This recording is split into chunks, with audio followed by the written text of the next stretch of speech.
तमाम बड़ी बातें उन्होंने भुज से की हैं। तो बड़ी खबर आपको बता रहे हैं, जहां आज विजयादशमी, जिसे बुराई पर अच्छाई की जीत का महापर्व माना जाता है, वहीं आज रक्षा मंत्री राजनाथ सिंह ने गुजरात के भुज मिलिट्री स्टेशन का दौरा किया। भारतीय जवानों के साथ दशहरा पर्व उन्होंने मनाया और किस तरह से शस्त्र पूजन वहां पर उन्होंने किया, उसकी तस्वीरें आप देख रहे हैं। और शस्त्र पूजन के बाद उन्होंने जो संबोधन किया, उसमें इन तमाम बड़ी बातों को उन्होंने शामिल किया। उन्होंने कहा कि दुनिया ने ऑपरेशन सिंदूर के दौरान भारत का शौर्य देखा, भारत का दम देखा, और अगर पाकिस्तान ने फिर से हिमाकत की तो उसे मुंहतोड़ जवाब दिया जाएगा। आतंक के खिलाफ यह लड़ाई यूं ही जारी रहेगी।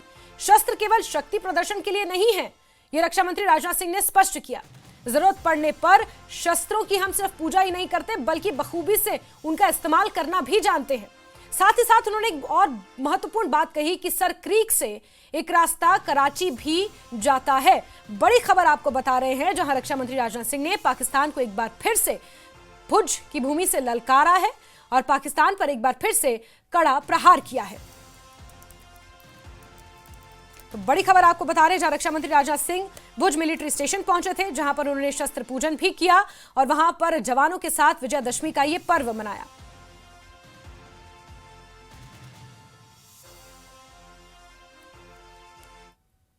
साथियों, ऑपरेशन सिंदूर के दौरान पाकिस्तान ने लेह से लेकर सर क्रीक के इस इलाके तक भारत के डिफेंस सिस्टम को भेजने की नाकाम कोशिश की। भारत के डिफेंस सिस्टम को उन्होंने भेजने की एक नाकाम कोशिश की, जबकि भारत की सेनाओं ने अपनी जवाबी कार्रवाई में पाकिस्तानी एयर डिफेंस सिस्टम को पूरी तरह से एक्सपोज कर दिया और दुनिया को यह भी संदेश दे दिया कि भारत की सेनाएं जब चाहें, जहां चाहें और जैसे भी चाहें पाकिस्तान को भारी नुकसान पहुंचा सकती हैं। अपने सामर्थ्य के बावजूद हमने संयम का परिचय दिया, क्योंकि हमारी सैन्य कार्रवाई आतंकवाद के विरोध में थी।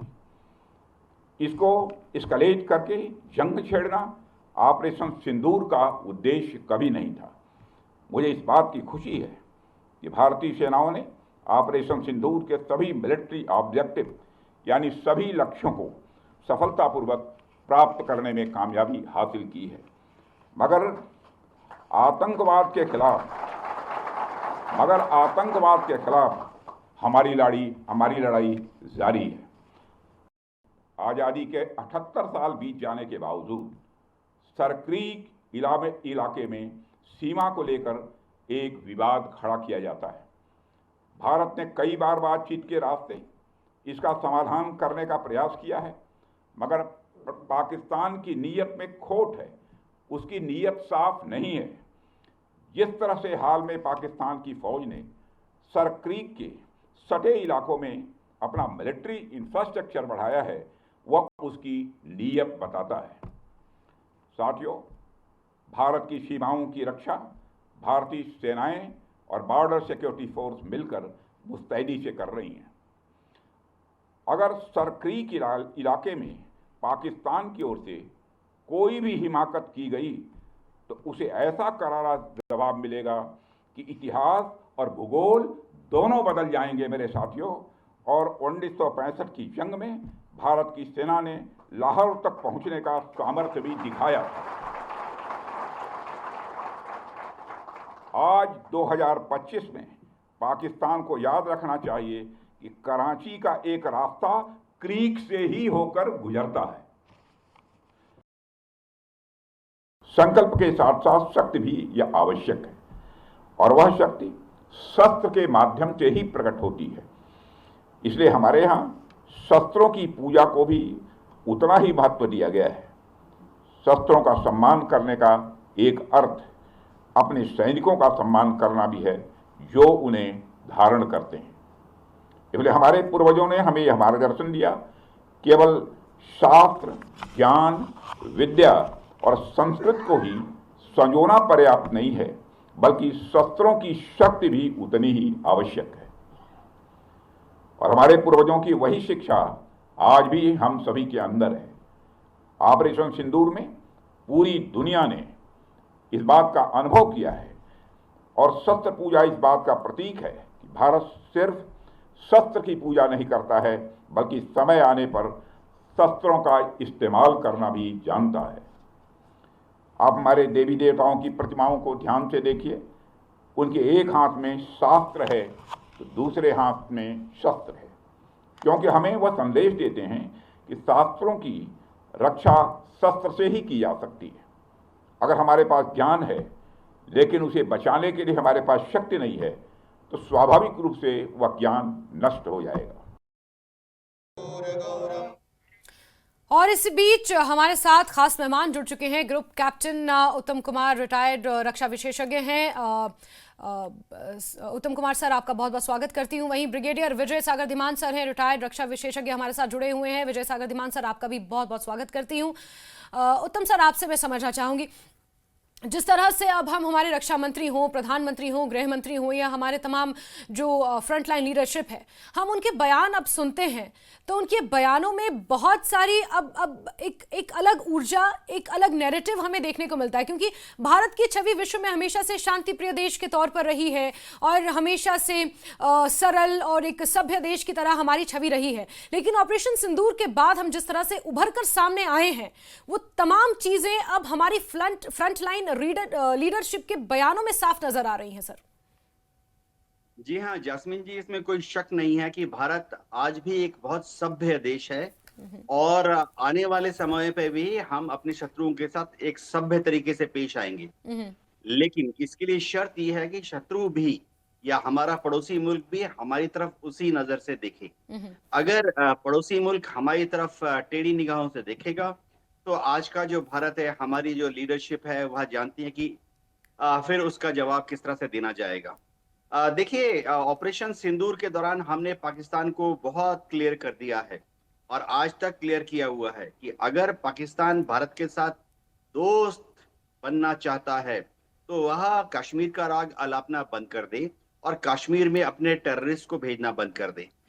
ये दिन अगर आज भी या भविष्य में कभी भी अगर पाकिस्तान कश्मीर में अपने आतंकवादियों को भेजेगा और कश्मीर में आतंकवादी घटनाओं को अंजाम देने की कोशिश करेगा तो ऑपरेशन सिंदूर चल रहा है, हम तुरंत 2.0 चालू कर देंगे।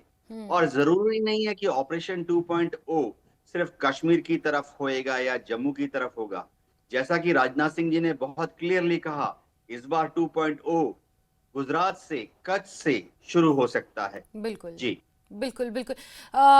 विजय सागर धीमान सर, मैं आपसे समझना चाहूंगी, जैसा कि उत्तम सर भी कह रहे हैं कि ऑपरेशन सिंदूर 2.0 अगर शुरू करना हुआ, जरूरी नहीं जम्मू कश्मीर से, क्योंकि रक्षा मंत्री ने जिक्र किया लेह से लेकर सर क्रीक तक का, और किस तरह से ऑपरेशन सिंदूर के बाद पाकिस्तान ने इस पूरी वेस्टर्न बॉर्डर पर जो ड्रोन से हमले किए और जिस तरह से मिसाइलें दागी और उनका मुंह तोड़ जवाब दिया। ऑपरेशन सिंदूर 2.0 जरूरी नहीं कि जम्मू कश्मीर और लेह से शुरू हो, ये राजस्थान और सर क्रीक जो कि गुजरात में है, जो अरब सागर में मिलता है, वहां से भी शुरू हो सकता है। यानी कि हम बॉर्डर पर तो पूरी तरह से तैयार हैं। देखिए, फर्स्ट ऑफ ऑल आपका बहुत बहुत शुक्रिया, आपने मुझे इस शो में बुलाया। ये जो दृश्य आप देख रहे हैं, राजनाथ सिंह जी शस्त्र पूजा कर रहे हैं, ये मेरी यूनिट है जिसमें मैंने सर्व किया है। और भूज में मैंने फॉर्चुनेटली 4 बार मेरी पोस्टिंग हुई है मेरी पूरी टेन्योर के दौरान। तो यहाँ की बात चप्पे चप्पे मैं जानता हूँ। नंबर 2 में आपको थोड़ा सा एक करेक्शन करना चाहूंगा। There is nothing called operation 2.0। Operation Sindoor जो है वो चल रहा है। It is not, it is just been paused. Pause mean हम इंतजार कर रहे हैं, अगर पाकिस्तान को हिमाकत करता है तो उसका मुंह को तोड़ जवाब, मतलब डिस्प्रपोर्शनेट तरीके से जवाब दिया जाएगा। ये भारत की स्टेटेड पॉलिसी है, बहुत क्लियर है। जो नई रेड लाइंस हमने ड्रॉ की हैं पहलगाम हमले के बाद, वो बहुत क्लियर हैं। और हमारे सारे लीडर, चाहे वो प्रधानमंत्री हो, रक्षा मंत्री हो, गृह मंत्री हो, विदेश मंत्री हो, या हमारे सीडीएस हो, आर्मी, नेवी, एयरफोर्स हो, कोई भी हो, बहुत क्लियर है कि we are not going to relent. हमने सारी की सारी रेकी कर रखी है, तैयारी पूरी है। एक बार उनकी तरफ से कोई हिमाकत हुई तो ऐसा डिस्प्रपोर्शनेट जवाब दिया जाएगा जैसा शायद इजराइल दे रहा है हमास को। तो anyway, that is geopolitical thing. दूसरा, आप जो यहाँ की बात कर रही हैं, ये सर क्रीक जो है, ये एक I would say undemarcated but disputed border है। और यहाँ पे 1965 में भी, अगर आपको पता हो, समथिंग कॉल्ड 65 वॉर से पहले कच्छ इंसिडेंट। कच्छ इंसिडेंट में पाकिस्तान ने हिमाकत करी थी, जी। सोचा कि यहाँ कोई ट्रुप्स नहीं है, ये खाली जगह है, वो अपने आर्मर कॉलम्स को लेके आएंगे और उस पर कब्जा कर लेंगे। जी। तो उस वक्त भी भारत ने, स्पेशली भारतीय एयरफोर्स ने, आई वुड से, मुंह तोड़ जवाब दिया। आर्मी को आने में थोड़ा टाइम लगा। वहां पे भुज के जो लोग हैं, स्थानीय लोगों ने अब मिलकर के वहां पे एयरफील्ड बनाई जहां पे इंडियन एयरफोर्स लैंड कर सकी और पाकिस्तान के हमले को मुंह तोड़ जवाब दिया। फिर जब हम इंटरनेशनल कोर्ट ऑफ जस्टिस में गए तो वहां पे जो अवार्ड मिला, तो हमारे पास जो ऑलरेडी टेरिटरी थी वो भी ज्यादा मिली, यानी कि पाकिस्तान ने इंटरनेशनल कोर्ट ऑफ जस्टिस में भी मुंह की खाई। उसके बाद 1916 वॉर में एक्चुअली तो भी मुंह की खाई। और आज जब रक्षा मंत्री वहां शस्त्र पूजा कर रहे हैं तो उन्होंने बड़ा क्लियर कर दिया कि शस्त्र पूजा जो है ये विजयदशमी वाले दिन भगवान राम द्वारा जो विजय प्राप्त करी गई थी वो हम बताते हैं। हमारे पास शस्त्र हैं और हम इनका इस्तेमाल भी करते हैं। यदि पाकिस्तान ने कोई हिमाकत की तो हमारे पास ये एक फ्रंट भी अवेलेबल है खोलने के लिए, और हम तैयार हैं इसके लिए 100% खोलने के लिए किसी भी समय। बिल्कुल बिल्कुल, यानी कि जिस तरह से रक्षा मंत्री राजनाथ सिंह ने कहा कि हम शस्त्रों की सिर्फ पूजा ही नहीं बल्कि उनका सही समय पर इस्तेमाल करना भी जानते हैं। बहरहाल इस बीच उत्तम कुमार सर और ब्रिगेडियर धीमान सर आप हमारे साथ प्लीज बने रहें। इस बीच आपको ये बता दें कि जहां भुज में मिलिट्री स्टेशन में रक्षा मंत्री राजनाथ सिंह ने शस्त्र पूजन किया और पाकिस्तान को एक बार ललकारा है, तो वहीं RSS प्रमुख मोहन भागवत ने भी पहलगाम हमले का जिक्र किया है और उन्होंने कहा कि पहलगाम में धर्म पूछ कर हत्या की गई। धर्म पूछकर 26 निहत्थे निर्दोष लोगों की हत्या आतंकवादियों ने की। फिर सेना ने अपना शौर्य और कौशल दिखाया, ये मोहन भागवत ने कहा, क्योंकि नागपुर में RSS मुख्यालय में भी शस्त्र पूजन आज किया जाता है। देश भर में इसी तरह हर जगह आज शस्त्र पूजन की प्रथा है और अपनी सुरक्षा के लिए हम सजग हैं, हमें सजग रहना होगा, ये मोहन भागवत ने दोहराया है।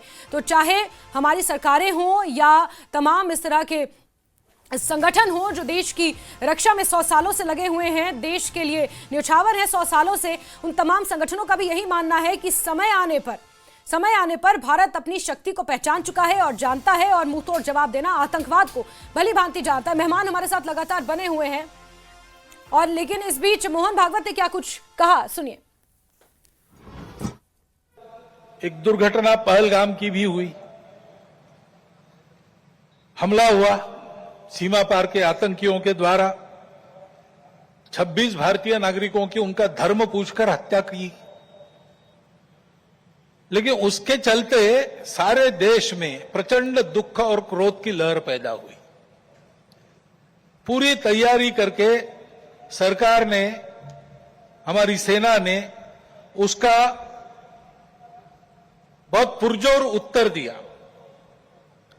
सारे प्रकरण में हमारी नेतृत्व की दृढ़ता, हमारी सेना का शौर्य, कौशल्य और समाज की एकता और दृढ़ता का एक उत्तम चित्र प्रस्थापित हुआ।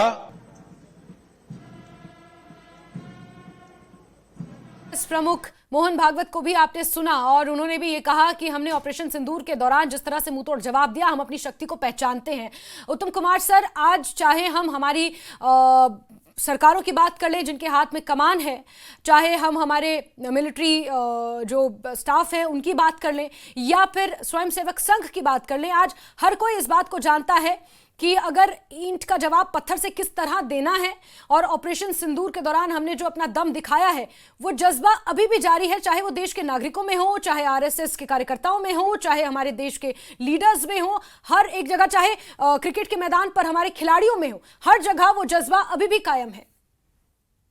जी हाँ, इसमें कोई शक नहीं है कि देश का हर एक युवा बच्चा जो है वो देश प्रेम की भावना से ओतप्रोत है। आज विजयदशमी का दिन है। हम सब देश के युवाओं को, बच्चों को, नागरिकों को ये याद दिला देते हैं कि अगर शत्रु कभी रावण बन के आए तो उसका कैसे इलाज करना है। जी। वैसे मैं बता देता हूँ कि अभी भी इंडियन आर्मी, नेवी, एयरफोर्स पूरी तत्परता से बॉर्डर पर तैनात हैं।